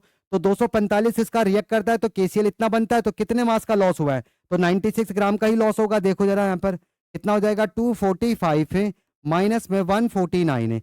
अब इसे माइनस करो तो ये कितना आ जाएगा आपका 96 ग्राम ही आएगा। आप ऐड करके देख लो, 9 और 6 कितना होते हैं 15, ठीक है 15 हो गया, और ये आपका 4 और ये 13 एक 14 हो गया, ठीक है, और ये 2, ठीक है 245 ही आएगा, सही है बिल्कुल। तो इसके मास में कितना लॉस हो रहा है? 96 ग्राम का ही लॉस हो रहा है, 96 ग्राम का लॉस हो रहा है, ठीक है। अब इसकी परसेंटेज है, अब इसका परसेंटेज लॉस निकाल लो जरा, कोई दिक्कत नहीं है। परसेंटेज लॉस क्या हो जाएगा भाई? जितना लॉस हो रहा है, जितना लॉस हो रहा है, परसेंटेज लॉस, जितना लॉस हो रहा है उसे आप ऊपर लिखो। तो कितना लॉस हो रहा है, कितने मास का लॉस हो रहा है? 96 है, डिवाइडेड बाय टोटल कितना था पहले? 245 ग्राम था, 245 परसेंटेज निकालोगे तो इंटू 100 कर दो। अब जरा इसे सॉल्व करो। तो 9600 को 9600 को 9600 डिवाइडेड बाय 245 है, डिवाइडेड बाय 245, तो ये आ गया मेरा 39.18 परसेंटेज है। तो देख लो कौन सा ऑप्शन सही है मेरा, 39.18 परसेंटेज। तो ये आपका परसेंटेज लॉस हो गया। आप समझ रहे हो, ये क्या आ गया आपका? परसेंटेज लॉस आ गया। तो परसेंटेज यील्ड के ऊपर क्वेश्चन कर लिया, ठीक है ना, परसेंटेज यील्ड के ऊपर अभी क्वेश्चन किया, फिर इससे पहले हमने परसेंटेज प्योरिटी के ऊपर क्वेश्चन करा, और ये क्या आपका परसेंटेज लॉस के ऊपर क्वेश्चन हो गया। इसी तरीके से आपका परसेंटेज गेन भी हो सकता है ना भाई, परसेंटेज गेन भी हो सकता है। तो मैं वही आपको कह रहा हूं भाई, क्वेश्चन कैसे भी हो सकते हैं, आपके स्टोक्योमेट्री के कंसेप्ट क्लियर होने चाहिए। अगर आपके कंसेप्ट सारे क्लियर हैं तो कोई दिक्कत ही नहीं आएगी, ठीक है ना। इसमें अब लास्ट जो आपका रह जाएगा वो लिमिटिंग एजेंट रह जाएगा। तो लिमिटिंग एजेंट तो हम नेक्स्ट क्लास में करेंगे, ठीक है ना, क्योंकि अभी यहाँ पे क्वेश्चंस और भी हैं, अभी 10 क्वेश्चंस हैं, ठीक है, मतलब 8 तो हम कर चुके, 2 क्वेश्चंस और करने हैं, ठीक है ना, या फिर 11 होंगे, देख लेंगे। 2-3 क्वेश्चंस हैं मेरे ख्याल से बचे हुए, ठीक है, 3 क्वेश्चंस बचे होंगे। चलो इतना नोट करो, फिर फटाफट और क्वेश्चन सॉल्व करते हैं जरा, अच्छे क्वेश्चन है बाद वाले। नोट कर लिया सबने? अब देखो जरा, ये बढ़िया क्वेश्चन है, ठीक है, मतलब इसके बाद वाले सारे क्वेश्चन अच्छे हैं। अब यहाँ पे सब कुछ मिक्सअप हो रखा है, सब कुछ क्या है, मिक्सअप है, ठीक है। चलो देखो जरा क्या कहता है, a sample of iron ore, a sample of iron ore contains FeS। आपका एक आयरन ओर का सैंपल है जिसमें आपको क्या दे रखा है, फेरस सल्फाइड दे रखा है and non volatile inert impurity दे रखी है, ठीक है ना। अब इसने बता दिया कि इंप्योरिटी आपकी प्रेजेंट है और नॉन वोलेटाइल इंप्योरिटी है, ठीक है। आपको मालूम है कि इंप्योरिटी तो रिएक्शन करेगी नहीं, कोई दिक्कत नहीं है। आगे हम क्या कर रहे हैं, इस ओर की रोस्टिंग कर रहे हैं। रोस्टिंग मतलब क्या होता है, ऑक्सीजन की प्रेजेंस में इसको बर्न कर रहे हैं। जैसे आप फेरस सल्फाइड को ऑक्सीजन की प्रेजेंस में बर्न करोगे तो उसका ऑक्साइड बनेगा और सल्फर डाइऑक्साइड गैस वहां से निकल जाएगी, ठीक है ना। तो जब गैस निकलती है तो ओर को पोरस बना देती है, ओर को क्या करती है, पोरस बना देती है वो, ठीक है। तो वो मेटलर्जी का पार्ट है, मेटलर्जी में देखेंगे उसे। तो roasting of this ore converts all ferrous sulphide into ferric oxide है। तो ये फेरस सल्फाइड को किस में कन्वर्ट कर देता है, फेरिक ऑक्साइड में कन्वर्ट कर देता है। एंड 4% लॉस इन वेट है, ठीक है ना, एंड 4% लॉस इन वेट है। इसके वेट में कितना लॉस होता है, 4% का लॉस हो जाता है। If the mass percentage of ferrous sulphide in the ore is X है, if the mass percentage of ferrous sulphide in the ore is आपका कितना है, एक्स है, then what is the value of X upon में 11। आपको बताना है कि भाई एक्स अपॉन में 11 आपका कितना होगा। चलो भाई जरा करते हैं, करो। अच्छा क्वेश्चन है, बढ़िया क्वेश्चन है। देखो रिएक्शन पहले लिखते हैं जरा, रिएक्शन लिखते हैं। पैरासल्फाइड, पैरासल्फाइड की मैं रिएक्शन करा रहा हूं किसके साथ, O2 के साथ, O2 के साथ रिएक्शन करा रहा हूं। तो मुझे क्या मिलता है, क्योंकि जितना भी आपका फेरस सल्फाइड होता है वो कन्वर्ट होता है फेरिक ऑक्साइड में, इसमें कन्वर्ट होता है फेरिक ऑक्साइड में, और आपको क्या मिलेगा, सल्फर डाइऑक्साइड मिलेगा। क्या मिलेगा, सल्फर डाइऑक्साइड मिलेगा, ठीक है ना भाई, ठीक है। तो रिएक्शन बैलेंस कर देते, 2 आयरन है तो 2 आयरन लगा देता हूं, ठीक है। सल्फर 2 है तो 2 सल्फर लगा देता हूं। ये लो भाई, ऑक्सीजन कितने हो गए, इधर ऑक्सीजन हो गए मेरे 4 और ये हो गया 3, तो 4 और 3 कितने होंगे, 7 हो जाएंगे, 4 और 3 कितने हो जाएंगे 7, तो ये क्या हो जाएगा आपका 7/2 हो जाएगा। ये कितना हो गया 7/2 हो गया आपका। इतनी बात समझ में आ गई सबको? चलो, तो रिएक्शन हमारी बैलेंस हो गई है। अब यहाँ पर देखो इसका जो भी लॉस होगा, इसका जो भी लॉस होगा, जैसे आपको ये फेरस सल्फाइड दे रखा है, फेरस सल्फाइड से आपका ये कन्वर्ट होता है फेरिक ऑक्साइड में। इसमें कन्वर्ट होता है फेरिक ऑक्साइड में। तो देख लेते हैं जरा यहाँ पे क्या मास आ रहा है, इसका मास देख लेते हैं। यहाँ पे देखो इसका 2 मोल रिएक्ट होता है, इसका 2 मोल्स इसके रिएक्ट होते हैं, ठीक है, और इसका 1 मोल बनता है, इसका 1 मोल बनता है। तो मास की टर्म्स में कर लेते हैं, मास के टर्म्स में। तो आयरन का कितना होता है 56 और ये 32, तो ये कितना हो जाएगा 8 और ये 8, 88 हो गया। अब 2 से इसको मल्टीप्लाई कर दो तो कितना आ जाएगा 6, यानी कि 76 हो जाएगा ये। तो इसका 176 ग्राम आपका रिएक्ट हो रहा है, 176 ग्राम आपका रिएक्ट हो रहा है, ठीक है। तो फेरिक ऑक्साइड का कितना मास आपका प्रोड्यूस होता है, तो ये कितना हो जाएगा 56 इंटू 2 प्लस में आपका ये 48 हो गया। तो ये कितना हो जाएगा 12, 10 और 1 11, 112 प्लस में 48 है। और 12 और 48 कितने होते हैं 60 होते हैं, तो 160 ग्राम हो गया। तो यहाँ पर देखो जरा, जब फेरस सल्फाइड का 176 ग्राम रिएक्ट होता है तो ये 160 ग्राम बनता है, 176 पे 160 ग्राम बनता है। तो कितने ग्राम का लॉस हुआ है 16 ग्राम का लॉस हुआ है। कितने ग्राम का लॉस हो गया है, तो लॉस इन मास है, लॉस इन मास, मास में कितना लॉस आया 176 माइनस में 160, कितना आ गया माइनस में 160, तो कितना आ जाएगा ये आपका 16 ग्राम आ जाएगा। तो आपका 16 ग्राम के मास का लॉस हो रहा है, 16 ग्राम मास का लॉस हो रहा है, ठीक है, कोई दिक्कत नहीं है। क्या कहता है if the mass percentage of ferrous sulphide in the ore, मतलब उस ओर के अंदर आपका फेरस सल्फाइड का जो मास है, फेरस सल्फाइड का जो मास है वो मान लो कि आपका एक्स है, कितना है एक्स है, कोई दिक्कत नहीं है, चलो ठीक है करते हैं। अब मुझे तो ये नहीं मालूम है, मुझे तो ये पता नहीं है कि आयरन और सैंपल में आपका फेरस सल्फाइड है कितना, आयरन और सैंपल में आपका, आयरन और सैंपल में आपका फेरस सल्फाइड है कितना।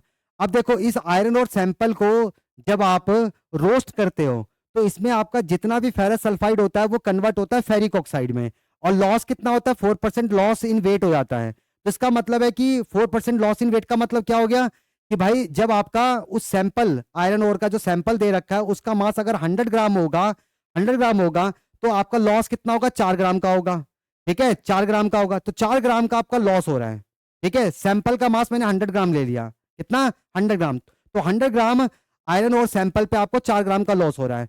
तो अगर 4 ग्राम का लॉस होगा, अगर 4 ग्राम का लॉस होगा, तब यहां पर पता करो कि फेरस सल्फाइड का मास कितना होगा, ठीक है ना। क्योंकि हमें यहां पर देखो, यहां पर फेरस सल्फाइड का मास जो है ओर में वो एक्स दे रखा है, इफ द मास परसेंटेज लिखा है ना, तो मास परसेंटेज अगर दे रखा है तो इसका मतलब आपको ये पता होना चाहिए कि उस आयरन और सैंपल के अंदर फेरस सल्फाइड का मास कितना है, ठीक है, कितना है वो तो आप पहले पता कर लो, तभी तो आप उसका मास परसेंटेज निकालोगे, ठीक है। तो कोई दिक्कत नहीं है, कर लेते हैं जरा। अब देखो यहाँ पर जब 16 ग्राम का मास, और जब 16 ग्राम मास का लॉस होता है तो फिर आपका फेरस सल्फाइड का मास कितना होता है 176 ग्राम होता है। तो 16 ग्राम जब मास का लॉस होता है तो फिर फेरस सल्फाइड के मास मास कितना होता है 176 ग्राम होता है। तो 1 ग्राम पे कितना हो जाएगा 176 अपॉन में 16 हो जाएगा। तो जब 4 ग्राम का लॉस होगा तब फेरस सल्फाइड का मास कितना होगा, तब फेरस सल्फाइड का मास कितना होगा, तो ये आ जाएगा, इसे काटूंगा तो ये 4 हो गया, ठीक है ना। क्या ये 4 से कट रहा है, बिल्कुल कट जाएगा भाई, 4 से कट जाएगा ये, तो ये क्या हो जाएगा आपका 4 और ये 4, 44 आ जाएगा। कितना आ गया आपका ये 44 आ गया, 44 ग्राम। मतलब आपका जब 4 ग्राम का लॉस होगा, ठीक है ना, देखो आयरन और सैंपल का मास 100 ग्राम है, उस 100 ग्राम आयरन और सैंपल में आपको 4 ग्राम का लॉस देखने को मिलता है। तो जब 4 ग्राम का लॉस होता है तब उस 100 ग्राम आयरन और सैंपल के अंदर फेरस सल्फाइड का मास कितना होता है 44 ग्राम होता है। कितना होता है 44 ग्राम होता है। और आपको इसका परसेंटेज दे रखा है कि भाई उस आयरन और सैंपल के अंदर आपको आयरन सल्फाइड का, आयरन और सैंपल के अंदर आपको आयरन सल्फाइड का परसेंटेज दे रखा है, कितना है एक्स है। अब इसका परसेंटेज कैसे निकालूंगा, परसेंटेज है, अब इसका परसेंटेज मास कैसे निकालूंगा, तो भाई उस आयरन और सैंपल के अंदर, आयरन और सैंपल के अंदर ये कितना एक्स है, तो एक्स इज इक्वल टू क्या हो जाएगा आपका 44 44 अपॉन में 100 इंटू 100, ऐसे तो करूंगा, है ना भाई। उस आयरन और सैंपल का जो मास है वो 100 ग्राम है, तो उसका परसेंटेज मास क्या हो जाएगा, उस 100 ग्राम आयरन और सैंपल के अंदर आपका फेरस सल्फाइड कितना प्रेजेंट है, 44 ग्राम प्रेजेंट है, 44 ग्राम प्रेजेंट है। तो यहां से 100 से 100 कैंसिल हो गया, तो एक्स की वैल्यू क्या आ गई, 44 आ गई है। पर वो आपसे पूछ रहा है कि बताओ एक्स अपॉन में 11 कितना होगा, तो भाई एक्स की वैल्यू 44 है, तो बताओ एक्स अपॉन में 11 कितना हो जाएगा, ये क्या हो जाएगा, एक्स की वैल्यू 44 पुट कर दो, तो 44 अपॉन में 11, तो ये कितना आ गया आपका, 4 आ गया, कितना आ गया, 4। तो ये वैल्यू क्या हो जाएगी, 4 हो जाएगी, तो इसका आंसर क्या हो गया, इसका आंसर क्या हो गया, 4 हो गया। तो ये इंटीजर टाइप क्वेश्चन है, ठीक है ना, इंटीजर टाइप क्वेश्चन है जो कि एडवांस में आते हैं। तो एडवांस में इस तरह के क्वेश्चंस आते हैं, ठीक है। आई होप सबको ये क्लियर होगा। यहां पर देख लो, एक बार फिर से देख लो, जब आप क्या कर रहे हो, आयरन और सैंपल जिसमें आपका ferrous sulphide and non volatile inert impurity present है, जब आप इसको रोस्ट करते हो तो इस आयरन और सैंपल के अंदर जितना भी फेरस सल्फाइड प्रेजेंट होता है वो कन्वर्ट हो जाता है फेरिक ऑक्साइड में, और आपको 4% लॉस देखने को मिलता है। इसका मतलब क्या हुआ, इसका मतलब है कि आपको आयरन और सैंपल का मास 100 ग्राम जब दे रखा है तो आपको कितने मास का लॉस होता है, 4 ग्राम मास का लॉस होता है। अब ये पता करो कि जब आपका 4 ग्राम मास का लॉस हो जाएगा तो उस 100 ग्राम आयरन और सैंपल के अंदर फेरस सल्फाइड कितना प्रेजेंट है। मास का लॉस तो उसी वजह से हो रहा है ना, ये थोड़ी ना कि इंप्योरिटी की वजह से मास का लॉस हो रहा है। जो आपका उस आयरन और सैंपल के अंदर फेरस सल्फाइड प्रेजेंट है, जब उसकी रोस्टिंग करते हैं तो वो कन्वर्ट होता है फेरिक ऑक्साइड में, और फिर हमें वहां पे मास लॉस देखने को मिलता है। तो 176 ग्राम पे कितना मास लॉस होता है, 16 ग्राम का लॉस होता है। तो 4 ग्राम पे कितना लॉस होगा, 4 ग्राम पे कितना लॉस होगा वो आप निकाल लो। तो 4 ग्राम पे कितना लॉस हो रहा है, ये आपका कितना आ रहा है, 4 ग्राम पे कितना आ रहा है, 44 ग्राम का लॉस हो रहा है। अब ये 44 ग्राम जो लॉस हो रहा है, ठीक है ना, और सॉरी ये जो 4 ग्राम पे जो लॉस हो रहा है ये आपका आयरन सल्फाइड है, फेरस सल्फाइड है।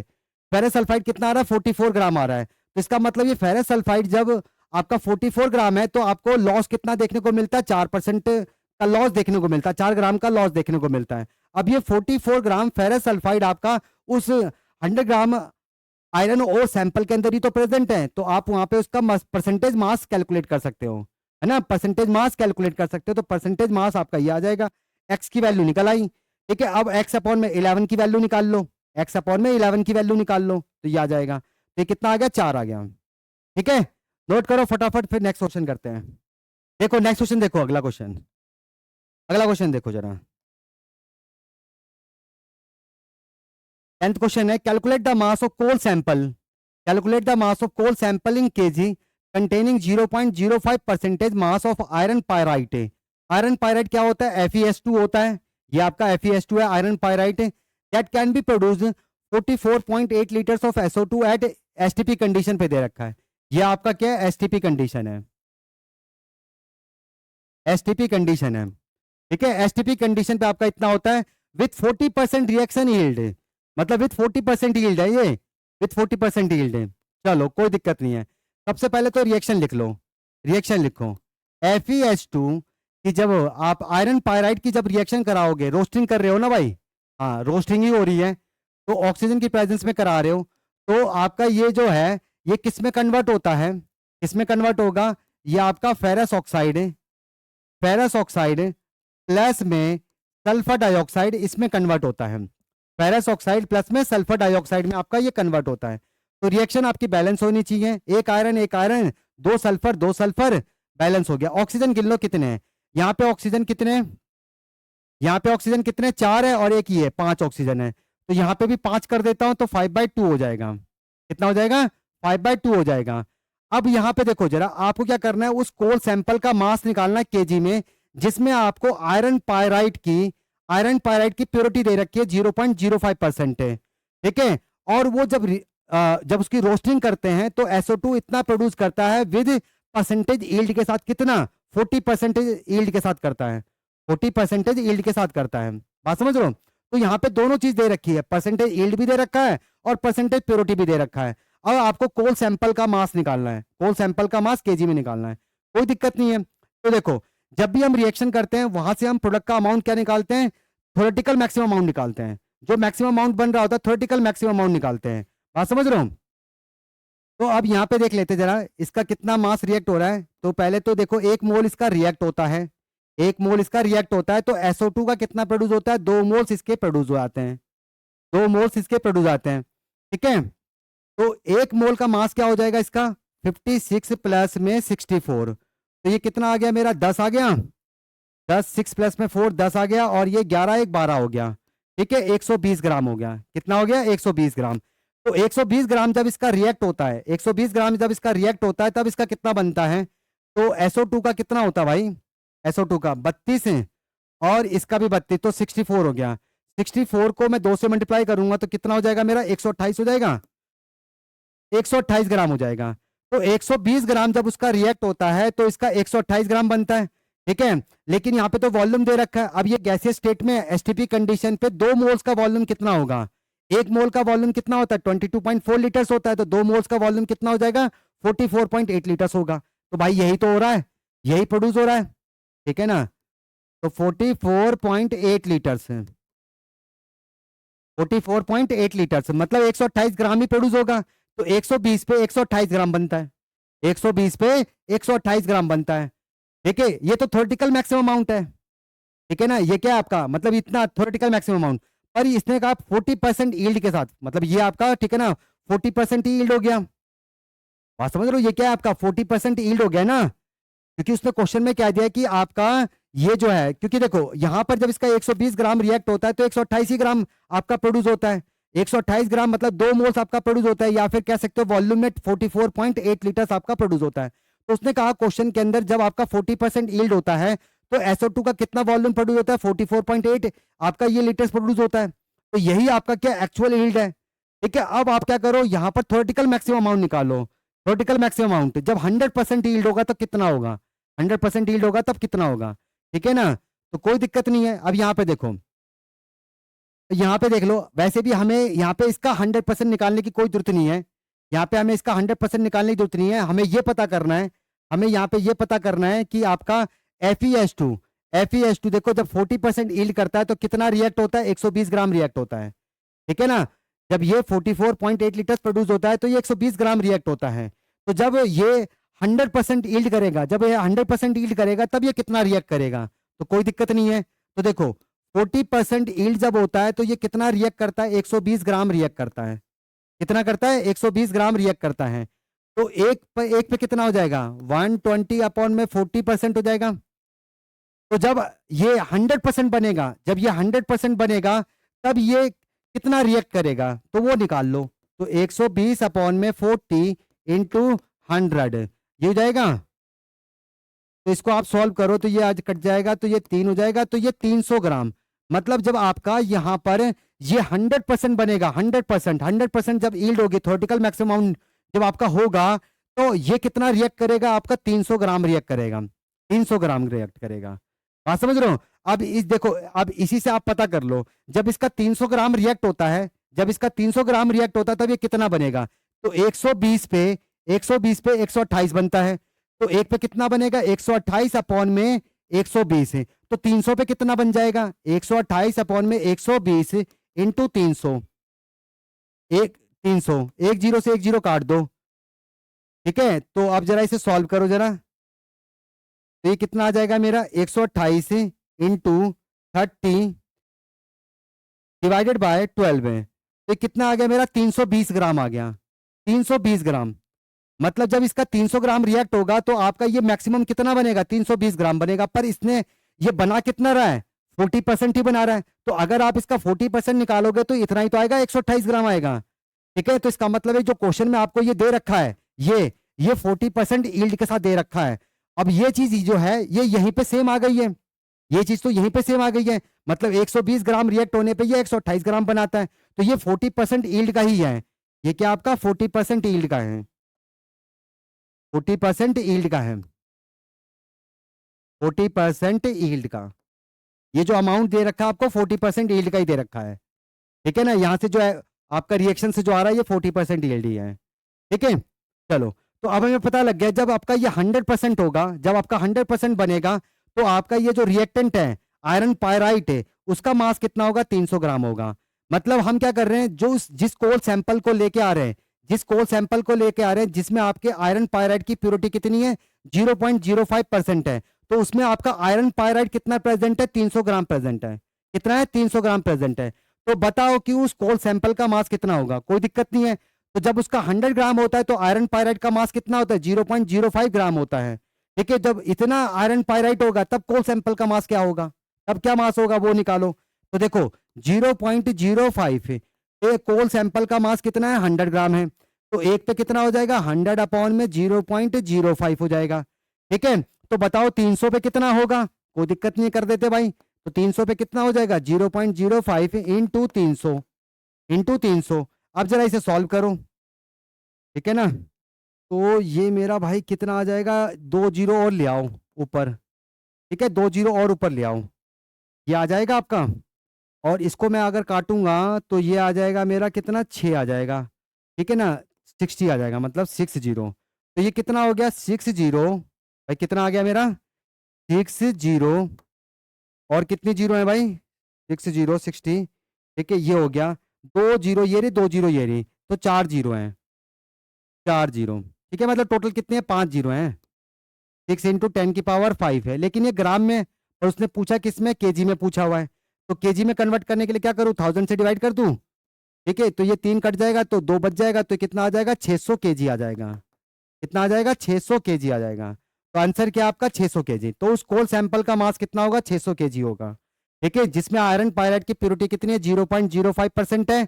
और जब हम उस आयरन पायराइड की रोस्टिंग करते हैं तो फिर वो आपको परसेंटेज ईल्ड कितना देता है, मतलब जो प्रोडक्ट है SO2 उसकी जो ईल्ड है 40% देता है आपको। ठीक है ना, बात समझ रहे हो।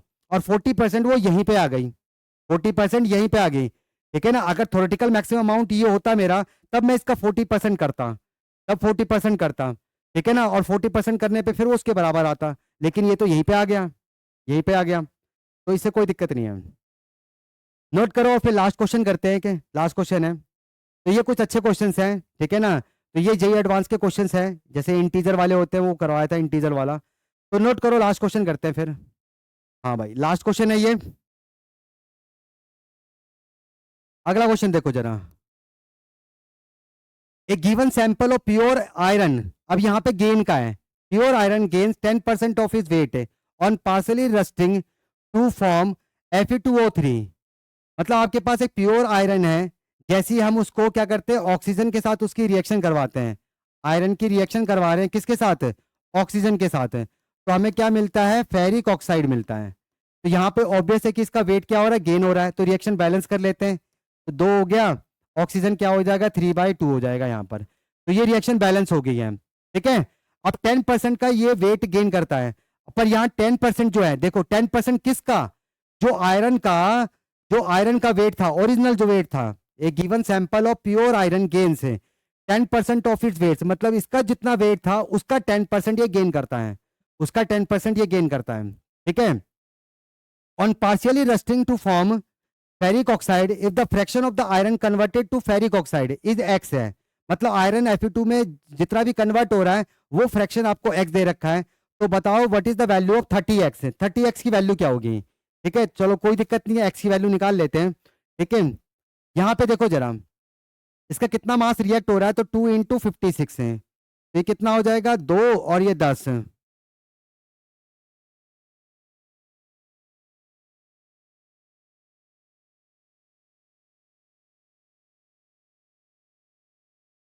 तो ये कितना हो जाएगा आपका, 2, ये हो गया 2, ठीक है ना, 12, 12 हो गया, और एक हासिल, तो और ये 10 और 11, 112 ग्राम। कितना हो जाएगा, 112 ग्राम। ठीक है, तो 112 ग्राम इसका यहाँ पे रिएक्ट होता है। और इसका कितना होता है, ये 256 से, 2 इंटू 56 प्लस में ये 48 है, तो 112 प्लस में 48 है, तो ये कितना हो जाएगा, 160 ग्राम हो जाएगा। कितना हो जाएगा, 160 ग्राम। मतलब यहाँ पे ये कितने ग्राम, कितना ग्राम यहाँ पे ये गेन करता है, 48 ग्राम गेन करता है। आप चाहो तो यहाँ से भी पता कर सकते थे भाई, 3/2 मोल्स इसके रिएक्ट होते हैं, 3/2 मोल्स इसके रिएक्ट होते हैं।